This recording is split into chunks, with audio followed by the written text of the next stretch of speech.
Sehingga kalau ditanya apakah sah KLB di Medan atau di Deli Serdang Medan, bagi pemerintah kita tidak bicara sah dan tidak sah sekarang karena bagi pemerintah belum ada secara resmi laporan tentang KLB itu. Menko Polhukam Mahfud MD menjelaskan bahwa pemerintah tidak bisa ikut campur terhadap kisruh di Partai Demokrat.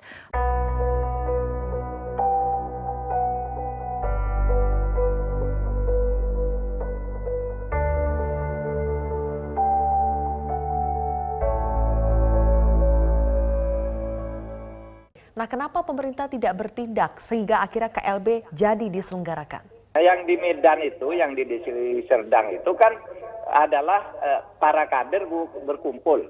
Nah, pemerintah sendiri asumsinya itu urusan internal, mau ngadakan KLB atau tidak, karena pemerintah tidak ada dokumen-dokumen bahwa mereka KLB. Jadi sampai sekarang belum ada masalah hukum soal Partai Demokrat itu.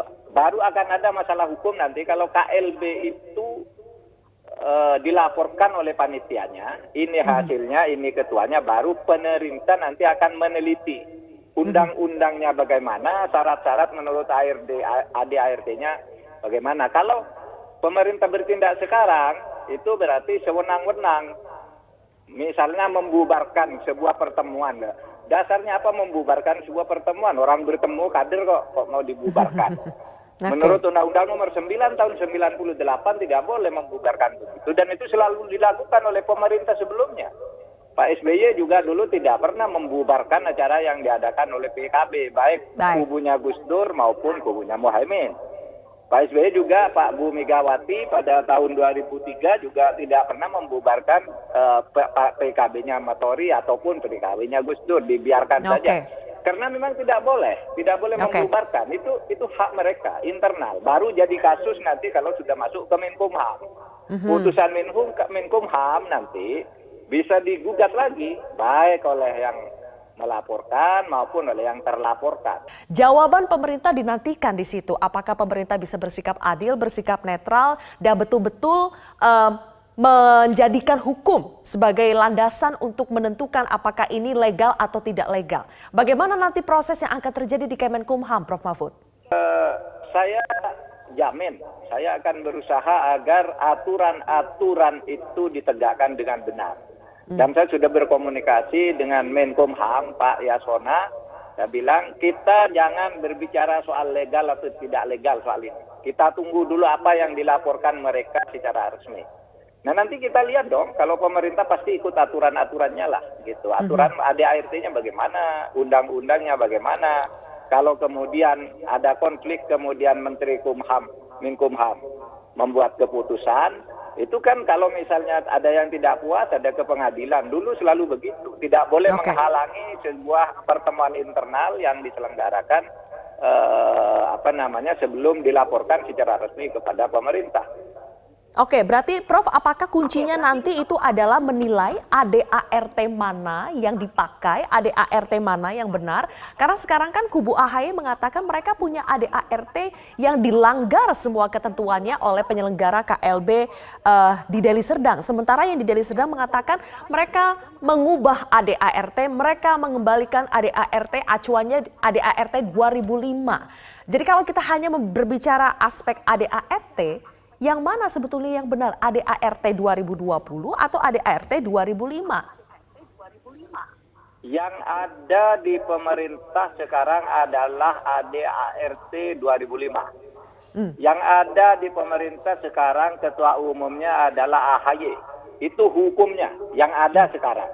Nah, nanti kalau laporan sudah masuk, kalau laporan kita nilai perubahan ADART ini sah apa tidak.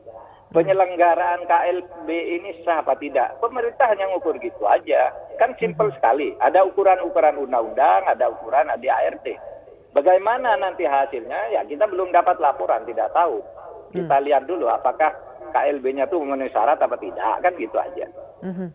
Oke, sebetulnya cukup meyakinkan kalau berdasarkan aspek hukumnya, tapi ini Prof, karena ada nama Muldoko di situ yang menjadi Ketua Umum Demokrat versi KLB, dan kita tahu Muldoko punya jabatan di pemerintahan saat ini sebagai Kepala KSP. Akhirnya kan mau tidak mau muncul dugaan bahwa langkah yang diambil Muldoko ini dalam tanda kutip Prof direstui oleh istana, direstui oleh pemerintah saat ini. Bagaimana Prof Mahfud menanggapinya? Enggak, pertama saya udah ketemu Muldoko juga ya, begitu awal-awal keributan ini, bukan kemarin. Sudah 2 minggu lalu lah ketika muncul tudingan bahwa ada rencana itu. Ya Muldoko mengatakan ini tidak ada kaitannya dengan presiden, ini urusan saya dan saya tidak bermaksud mengambil alih pada waktu itu ya, tidak maksud mengambil alih. Orang datang kepada saya ya saya layani begitu. Nah sekarang begini Pak Muldoko misalnya ternyata dipilih dan datang meskipun tidak ikut KLB-nya tapi datang tadi malam saya lihat.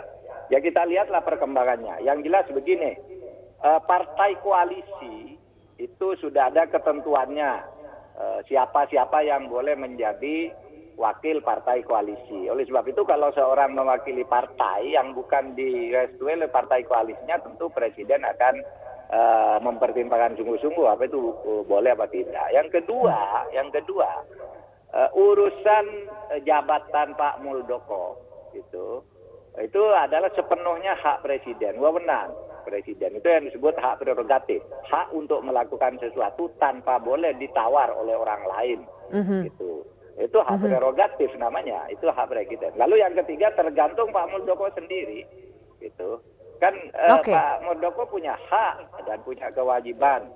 Mungkin ada untuk kasus ini ada hak dan kewajiban moral juga yang nanti biar Pak Muldoko yang menentukan. Betul Prof, kalau berbicara soal kewajiban moral, etika politiknya bagaimana ini ketika Demokrat, partai politik yang tidak berada dalam pemerintahan, sementara Pak Muldoko berada dalam pemerintahan sebagai kepala KSP dan sekarang menjadi ketum partai yang tidak berada di pemerintahan. Apakah ada kemungkinan jabatan Pak Muldoko di pemerintahan akan dievaluasi?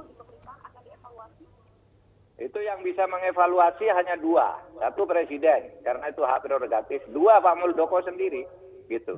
Evaluasinya dari sudut moral, gitu. Dan etika, itu terserah Pak Muldoko. Dan kalau yuridis memang tidak ada larangan atau keharusan, gitu ya. Kalau presiden mengatakan jalan, ya jalan, gitu. Kalau presiden mengatakan tidak, tidak. Dan saya kira presiden juga pertimbangannya tentang ini akan matang.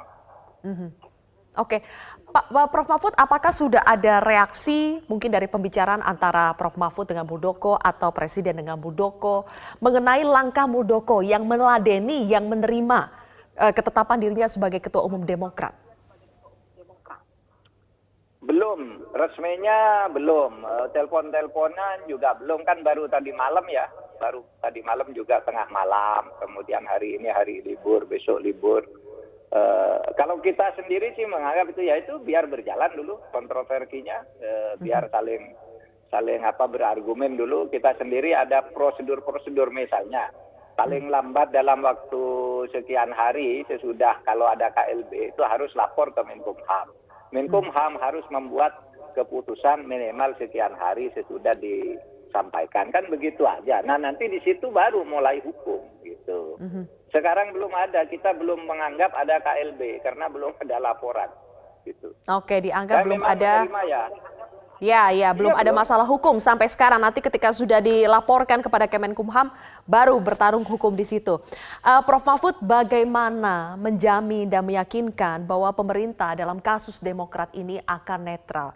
Karena sejak awal, sebulan yang lalu AHY sudah bilang dia berkirim surat kepada Presiden Jokowi melaporkan adanya intervensi dari pihak eksternal untuk merebut untuk kudeta Partai Demokrat. Jadi memang sejak awal istana seperti diseret-seret dalam kasus ini. Bagaimana pemerintah meyakinkan bahwa pemerintah di sini netral, tidak ada sangkut pautnya soal urusan Muldoko menjadi Ketua Umum Demokrat?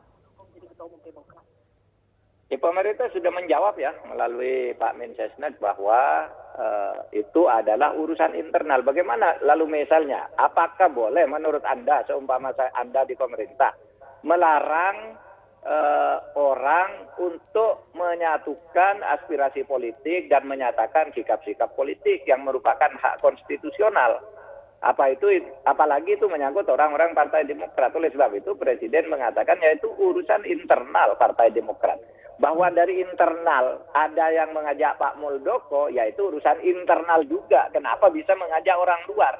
Nanti juga akan kita teliti ADART-nya. Siapa yang boleh menjadi ketua umum menurut ADART yang berlaku.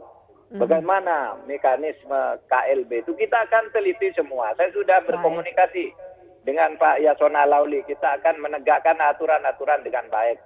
Oke, baik. Terima kasih atas penjelasan Anda, Menko Polhukam, Profesor Mahfud MD telah bergabung bersama kami di Prime Time News hari ini.